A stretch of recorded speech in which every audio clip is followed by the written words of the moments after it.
Live from our Jackson studio. Live from the Midtown Jackson studio and live from well into Deep 13. This is Last Call Cafe on Spreaker with the animalistic Jay the Brain Man, the animalistic Matthew the Wizard Nichols, and the pause for consideration, Steve the Baxman Baxley. I'm Franklin Pangborn, your announcer, with Morgul as a friendly drone. Let's go to the cafe and find out what's going on and join the guys on a whole crowd. It's Last Call Cafe on Spreaker.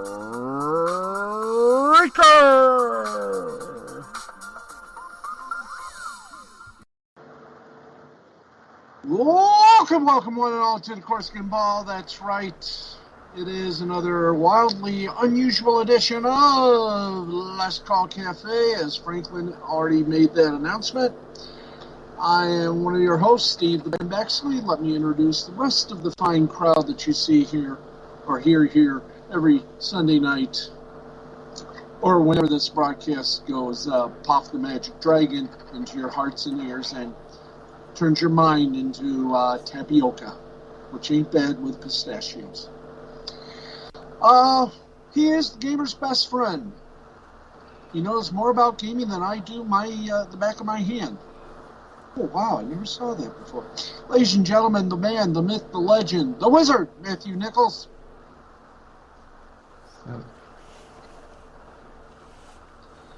And on the secondary position, ladies and gentlemen, without him, this program would be beep. He is the undisputed, undefeated, intergender wrestling champion of the world, the manager of champions, ladies and gentlemen, the host of Jay the Brain Man Presents WrestleMania, starring Jay the Brain Man and somebody named Steve the Backman Baxley. He is Betty White's favorite toy, or true toy. Either way, it will work. He's the one, the only.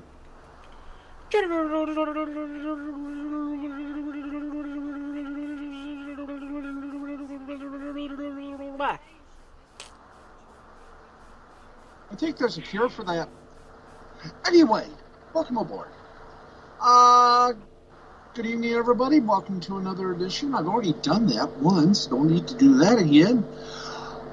So I hope you all having a good weekend, and with all the troubles, you've come to the right place. We serve wine, beer, liquor, food, and of course this broadcast, which is a great way to relieve yourself of the liquor, the food, and everything else. Okay, time for our announcer, also the host, well, in his own mind, Mr. Franklin Pangborn, to step up and do what he does naturally. We're still trying to figure out what you do. You're not the only one.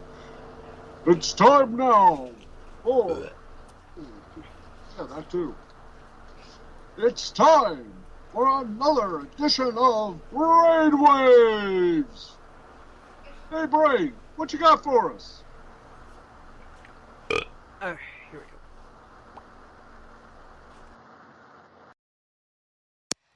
Yeah, Steve, this is Gilbert Gottfried saying, you couldn't even wipe my ass, let alone do a half-decent imitation of me.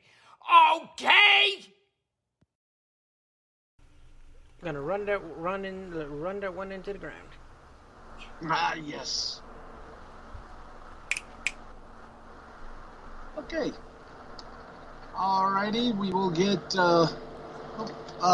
no gamer news tonight from what Matthew has said. Next week, there's going to be a lot of it, I have a feeling. So let's give you a little bit of some weird news.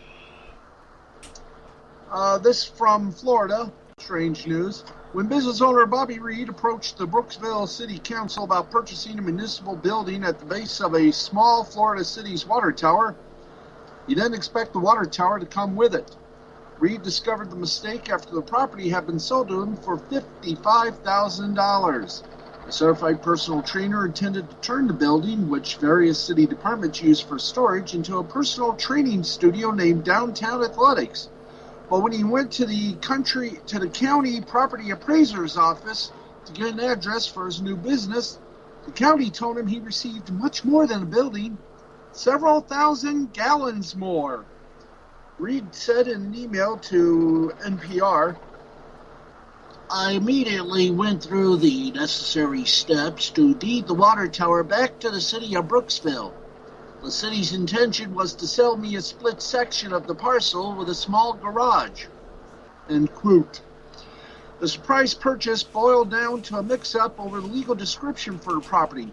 Mark Cutney, the Brookville city manager, said the building Reed wanted to buy was never split off from the parent property where the water tower is based, even though city leaders were aware it was supposed to be. City code allows properties to be split one time from their parent parcel, Cutney said. He also directed his staff to provide the city attorney with a legal description that separated the parcel, but the description that went to the attorney was still for the full property. "If there was any error, it was on my part. I should have looked at it more closely because that's where we dropped the ball." And it went splash. While Reed officially owned the water tower for a little over a week, he never had keys or access to the property. A small fee of $10 was all it took to sign the property back to the city, and Cutney said the city maintains an outstanding relationship with the businessman as he starts renovating the building for his new gym. For now, Brookville Mayor Pat Brayton confirmed that the city is out of troubled waters. Like a bridge over troubled waters. Can we kick that guy out of here? The mistake happened, but, when mistakes happen, you just correct it and you carry on. So we do. Let's see what we got here. A commercial lobster diver said he escaped relatively unscathed after nearly being swallowed by a humpback whale in a biblical-sounding encounter that whale experts describe as rare but plausible. 56-year-old Michael Packard said in local interviews and on social media that he was diving off the coast of Provincetown, Massachusetts on a Friday morning when the whale suddenly scooped him up. "I was in his closed mouth for about 30 to 40 seconds before he rose to the surface and spit me out. Bing! I'm very bruised up, but I have no broken bones. But we are dating now." The Cape Cod Times reported that Packard was pulled out of the water by his crewman and rushed back to shore, where he was transported to Cape Cod Hospital. He walked, albeit with a limp, out of the hospital that afternoon. While he still recovered from soft tissue damage, Packard told the newspaper he'll be back in the water as soon as possible. Packard told WBZ-TV that he was about 45 feet down the water when he suddenly felt this huge bump and everything went dark. He initially feared he had been attacked by a shark. "Then I felt around and I realized there was no teeth and I had felt really no great pain. And then I realized, oh my God, I'm in a whale's mouth. I'm in a whale's mouth. He's trying to swallow me." Make up your own jokes, folks. This one's too easy. Packard was still wearing his scuba gear and breathing apparatus inside the whale's mouth, which he said was completely dark. Fearing he wouldn't make it out alive, he thought about his wife and sons. After about half a minute, the whale rose to the water's surface and began shaking its head from side to side. I just got thrown in the air and I landed in the water. And I was free. I just floated there. I couldn't believe it. I couldn't believe I got out of that. That's better coming out the mouth than the other end. Think about it. Crewman Josiah Mayo said he saw the whale burst to the surface and toss Packard back into the sea, according to the Cape Cod Times. Lobster divers typically go out in pairs, with the crewmen tracking the divers' movements underwater by following their air bubbles. Packard told Boston's WCVB that his mate came right over to me and got another guy to help pull me aboard. The other man was Joe Francis, a charter boat captain who happened to be nearby. I saw Mike come flying out of the water, feet first with his flippers on, and land back in the water. I jumped aboard the boat. We got him up, got his tank off, got him on the deck, and calmed him down. And he goes, Joe, I was in the mouth of a whale. While the two men witnessed Packard's escape, Packard noted that they didn't see the whale scoop him up in the first place because he ate me while I was down on the bottom. Again, make up your own joke. So, is he going to do this again? Well, he says he's not going to stop hunting for lobsters. So, good luck to Lobster Man, and hopefully the whale had took a few antacids. And what else can be said? But, here's one. Last one of our weird news items.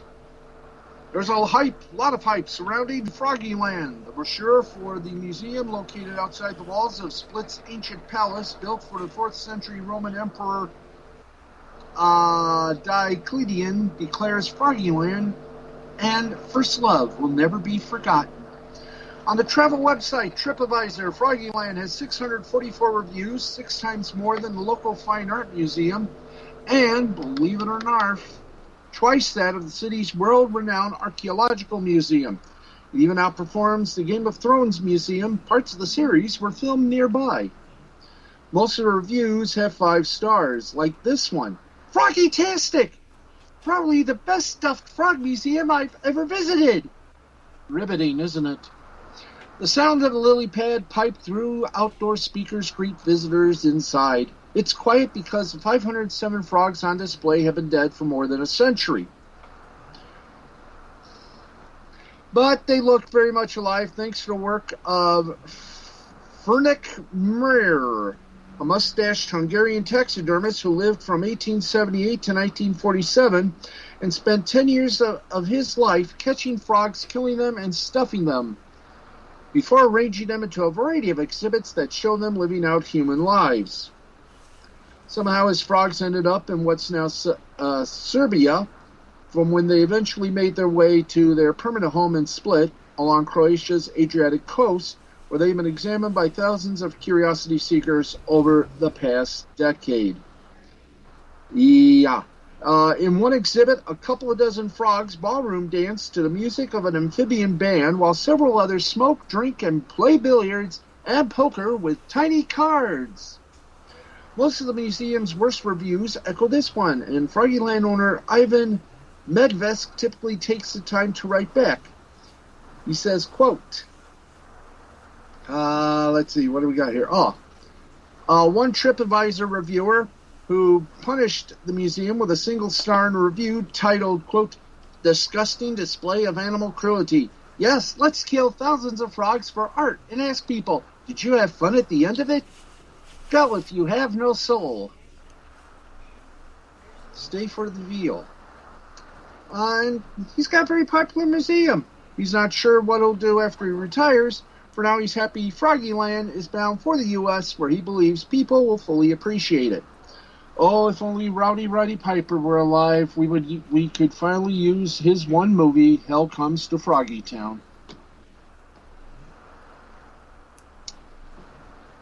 And on that note, we pause militantly.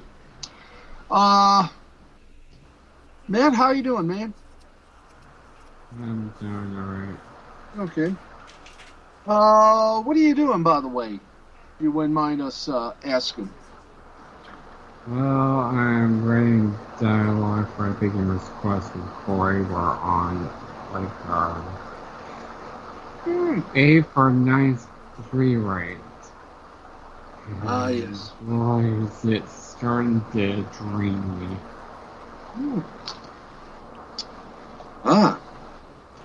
Okay. Okay, and like I said, next week you're going to have a lot of, I know in some ways you're going to have a lot of gamer news for us next week. Hopefully I get the time to get them. Okay, let's see. It is 19 minutes, 20 minutes now after the hour.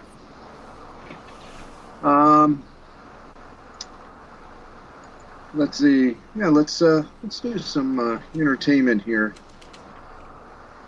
Let's do some entertainment before we hit some wrestling for you. Let's see. You remember Spill Your Guts from James Corden's little segment from James Corden's Late Late Show that was being dropped? Well, it's no longer going to be dropped, thanks to an online petition amassing over 45,000 signatures.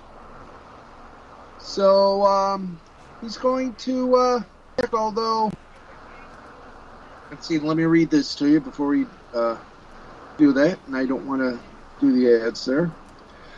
In early June, a viral TikTok video highlighted several clips of the Late Late Show piece with the British American host using balut, which is boiled fertilized egg dish, peed on, a 1,000-year-old egg, and zhu tofu, pig blood, for his food punishments.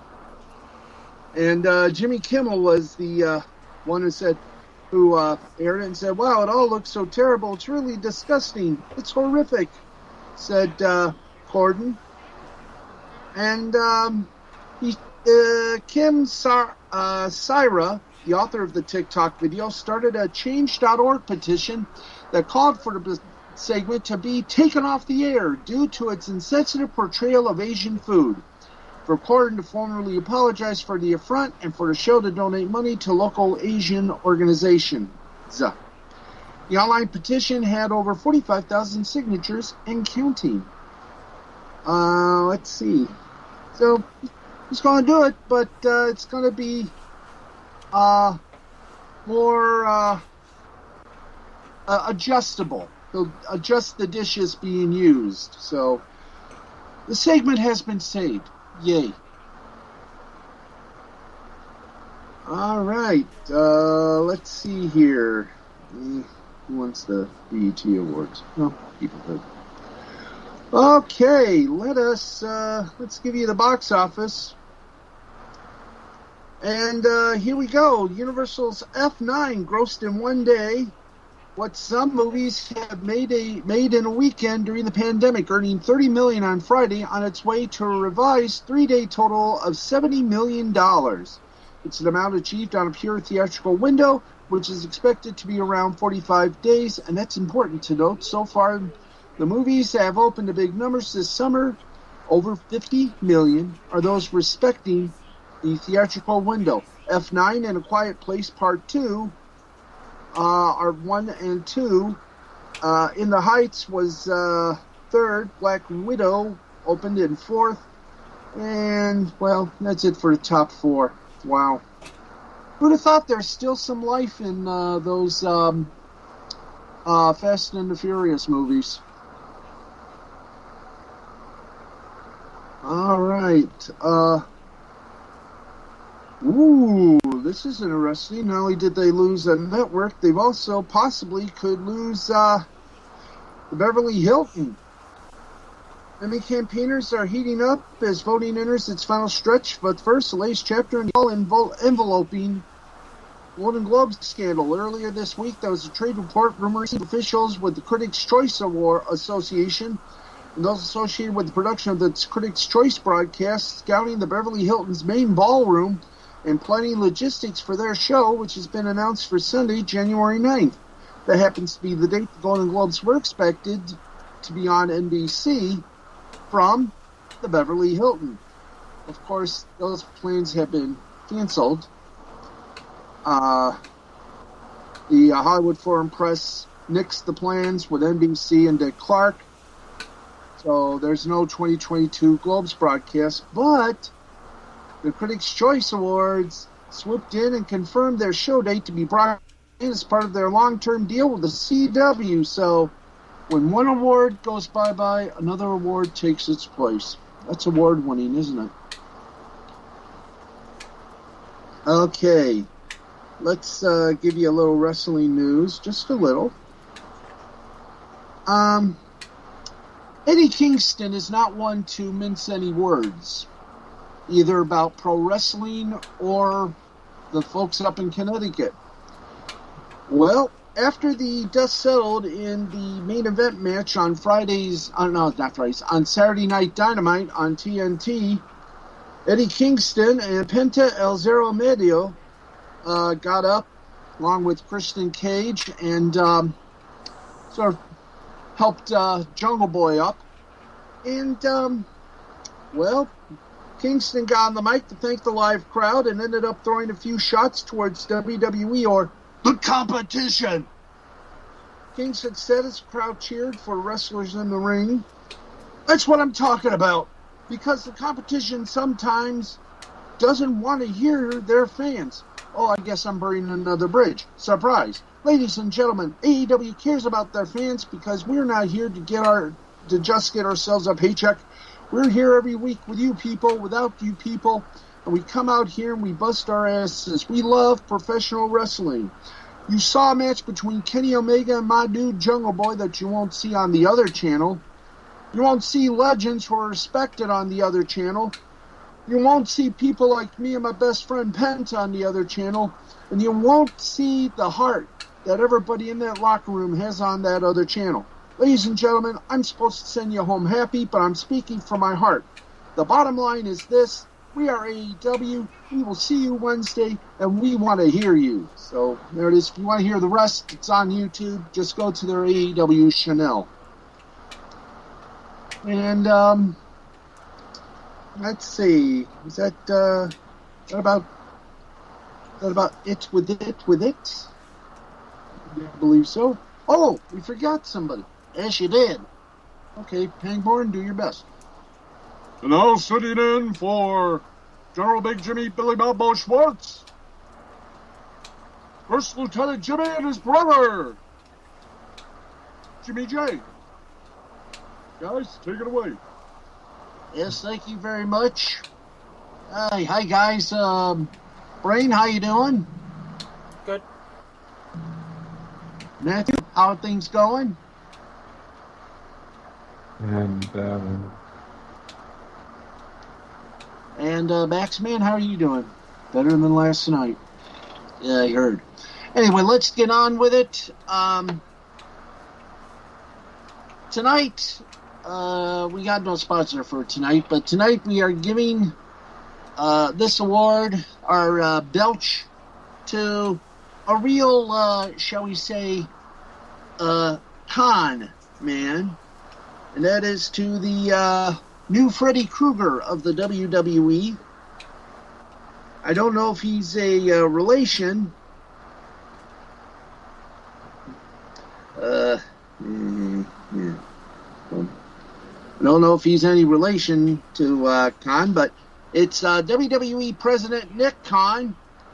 He said in an interview he's willing to take the heat for the, if you excuse the expression, bloodletting that has taken place in the land of Sanford, Connecticut, at the former Titan Towers. And he says that there are more to come, as he and the WWE are trying to right the ship, which has started to show some holes and some rust. And the list of those that have been given the blade are a little long. So we'll just do this. Nick Khan, you ain't Tony, but you, sir, are getting belched. And tonight it was strictly hot sauce that we gave the Belchtron 2000. So when ready, kick it.